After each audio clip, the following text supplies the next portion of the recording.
Hello friends, मैं सौरभ शर्मा आप सभी का स्वागत करता हूं मिनी अटेम्प्ट ई क्लासेस चैनल पर। तो जैसा कि आप जानते हैं, मैं आपकी सभी की क्लासेस मिनी अटेम्प्ट ई क्लासेस पर लेता हूं।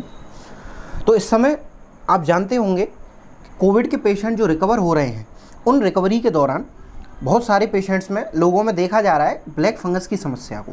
तो ये ब्लैक फंगस क्या हो रहा है, आज उसे डिटेल में हम जानेंगे। ज़्यादा आपका समय नहीं लूँगा, ईजीली जानेंगे क्या होता है, कैसे इसको ट्रीट करते हैं, क्या इसके बचाव है। ठीक है, तो आज हम पढ़ेंगे म्यूकोरमाइकोसिस या ब्लैक फंगस के बारे में। ठीक है, तो चलिए, तो अब हम बात करेंगे इसके इंट्रोडक्शन के बारे में कि म्यूकोरमाइकोसिस को हम क्या कहते हैं और पहले से क्या कहा जाता था।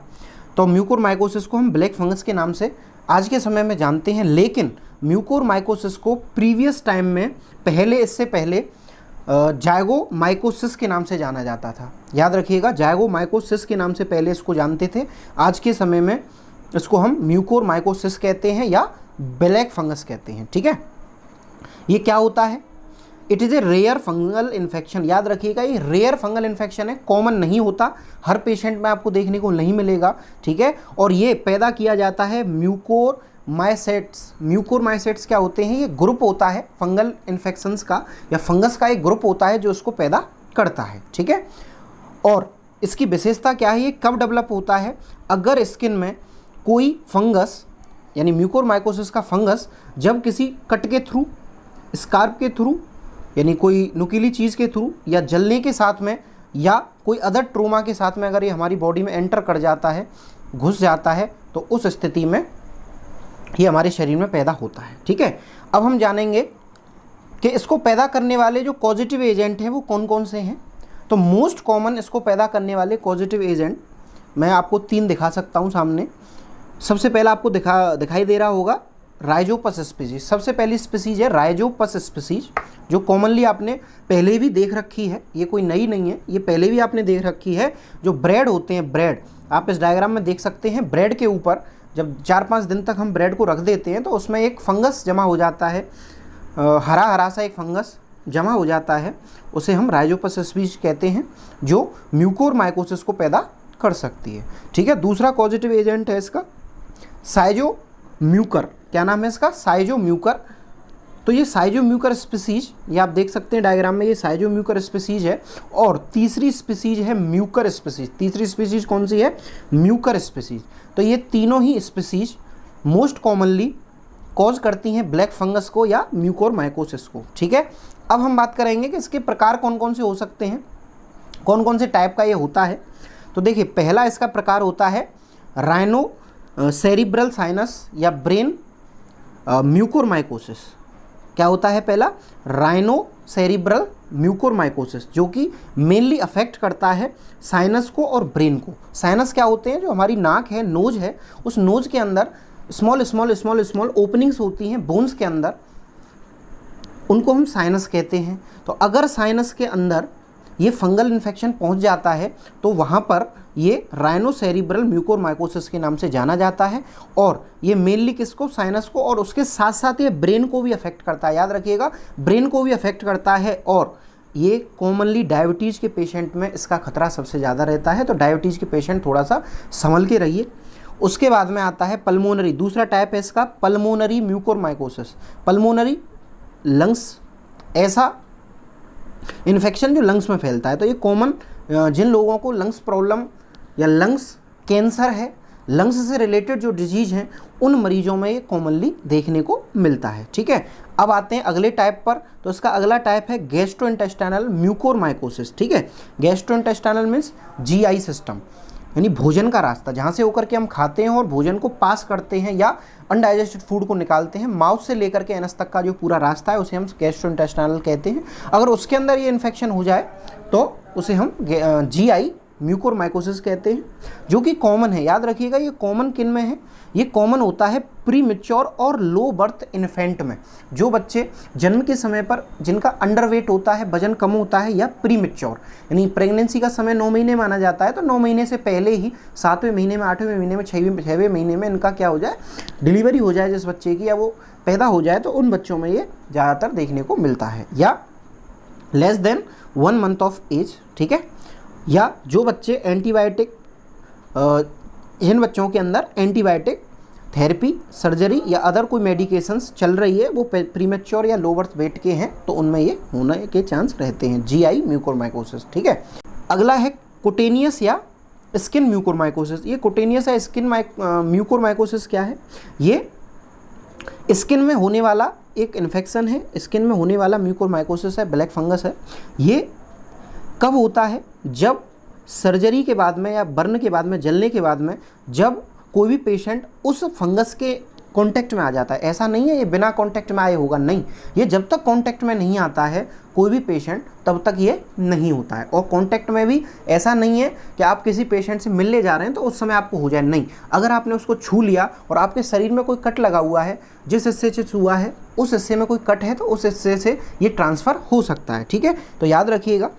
चलिए उसके बाद में अगला टाइप है इसका डिसएमिनेटेड म्यूकोरमाइकोसिस। ये क्या होता है? ये एक ऐसा इन्फेक्शन है जो ब्लड स्ट्रीम से फैलता है। ब्लड स्ट्रीम जो बह रही है उसके अंदर एक ऑर्गन से दूसरे ऑर्गन तक ये ट्रांसफ़र हो सकता है, फैल सकता है, तो उस प्रकार को हम क्या कहते हैं?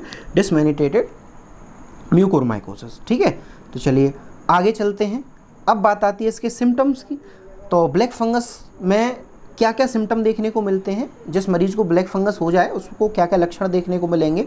तो पहला वन साइडेड फेशियल स्वेलिंग। आप इस समय कई फोटोज़ वायरल हो रहे हैं, उसमें आपने देखा होगा कि मरीज के एक हिस्सा फेस का या किसी ऑर्गन का एक हिस्सा सूज जाता है। तो जनरली इसमें क्या देखा जाता है? जो फेस है वो एक साइड से सूजन उसमें देखने को मिलती है। दूसरा देखने को मिलता है इसमें हेडेक, मरीज सिर में दर्द बताएगा। अगला नेजल और साइनस कंजेशन। जैसा कि मैंने आपको बताया था ये कॉमन नेजल या साइनस को, नेजल साइनस को और ब्रेन को अफेक्ट करता है। तो नेजल और साइनस यानी नोज़ और हमारी जो साइनस हैं उनके अंदर ये कंजेशन पैदा कर सकता है, उसके अंदर ये रुकावट पैदा कर सकता है। ठीक है, अगला और इसका मेन सिम्टम जो इस समय देखने को मिल रहा है वो है ब्लैक लेशंस। तो जिसको म्यूकोरमाइकोसिस हो जाता है उस जगह उस हिस्से पर काले काले धब्बे, काले काले लेशंस पड़ जाते हैं, तो इसलिए उसका नाम रख दिया ब्लैक फंगस। ठीक है, चलिए उसके बाद में फीवर। अगला चिन्ह जो देखने को मिलेगा वो फीवर है।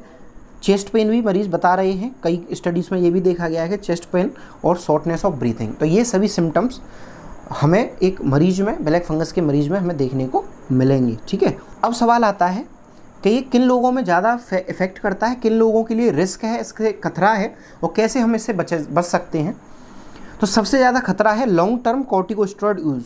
तो जो लोग स्टेरॉइड्स का ज़्यादा यूज़ कर रहे हैं या लॉन्ग समय से, चाहे वो कोविड-19 रिकवरी पेशेंट हो, कौन से? कोविड-19 रिकवरी पेशेंट।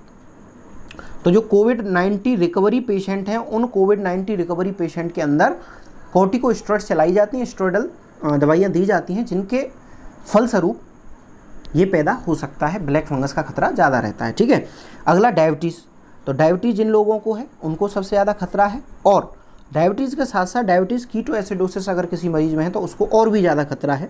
उसके बाद में जिन लोगों को कैंसर है, कैंसर के पेशेंट को ज़्यादा खतरा रहता है।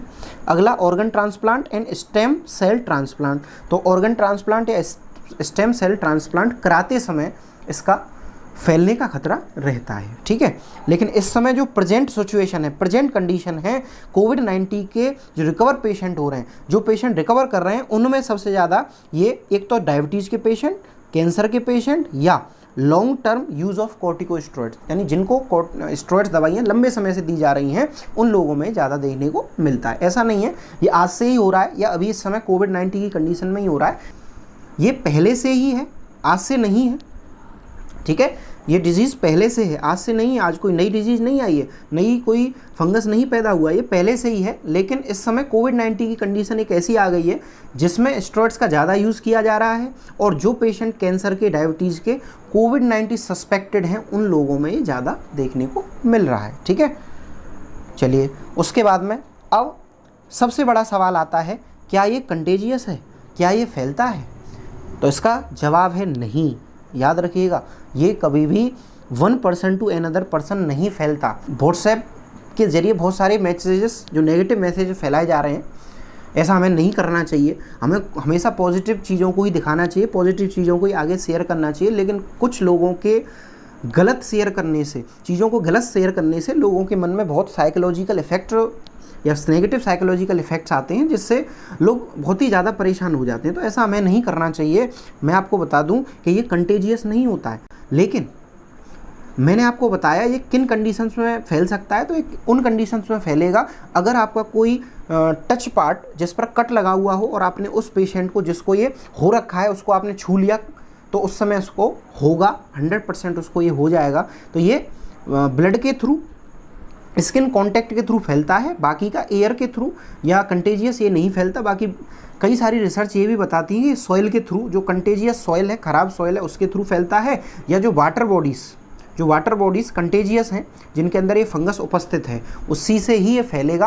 अदरवाइज़ ये नहीं फैलता। आपके आसपास अगर कोई फंगस नहीं है तो ये 100% आपको कोई भी नुकसान नहीं करेगा। ठीक है, चलिए अब बात आती है इसका ट्रीटमेंट। तो इस समय इसका जो फेमस ट्रीटमेंट है वो किया जा रहा है एम्फोटेरेसिन बी। देखिए जितने भी फंगल डिजीज़ हैं उन सब का एक ही ट्रीटमेंट होता है, एंटी फंगल दवाइयाँ। उन सभी का एक ही ट्रीटमेंट होता है, एंटी फंगल दवाइयाँ। तो एंटी फंगल दवाइयों का यूज़ करके हम इसको ट्रीट कर सकते हैं।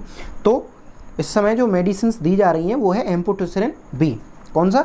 एम्फोटेरेसिन बी सबसे ज़्यादा कॉमनली यूज़ हो रहा है। इसके अलावा पोसाकोनाजोल ये भी यूज़ हो रहा है। लेकिन कुछ लोग जिनके अंदर इनकी समस्या ज़्यादा हो गई है, ब्लैक फंगस ने ज़्यादा जगह को डैमेज कर दिया, ऑर्गन को डैमेज कर दिया है, तो ये उसकी सर्जरी भी करनी पड़ती है। मैं आपको यहाँ पे एक बात और बता दूँ कि ये जो ब्लैक फंगस है ये ऑर्गनों को डैमेज भी कर सकता है, और साथ में ये ब्लैक फंगस आई, जो हमारी आई है, आँख है, उनकी नर्व्स को डैमेज कर देता है, जिसकी वजह से ब्लाइंडनेस मरीज में देखने को मिलती है। याद रखिएगा, ब्लाइंडनेस मरीज में देखने को मिलती है। तो आज के लिए बस इतना ही। स्टे सेफ, स्टे अवेयर, और फालतू के जो मैसेज हैं, जो नेगेटिव मैसेज हैं, उन पर ज़्यादा ध्यान मत दीजिए। जो अच्छे मैसेजेस हैं उनको ही आगे फॉरवर्ड करें। कृपया सेफ रहिए, घर पे रहिए, कोविड-19 से अपना बचाव करिए और लोगों को सही नॉलेज शेयर करिए। Thank you. मेडिकल से रिलेटेड अच्छे लेक्चर्स पाने के लिए हमारे चैनल मिनी अटेम्प्ट्स को सब्सक्राइब करें, लाइक करें, शेयर करें।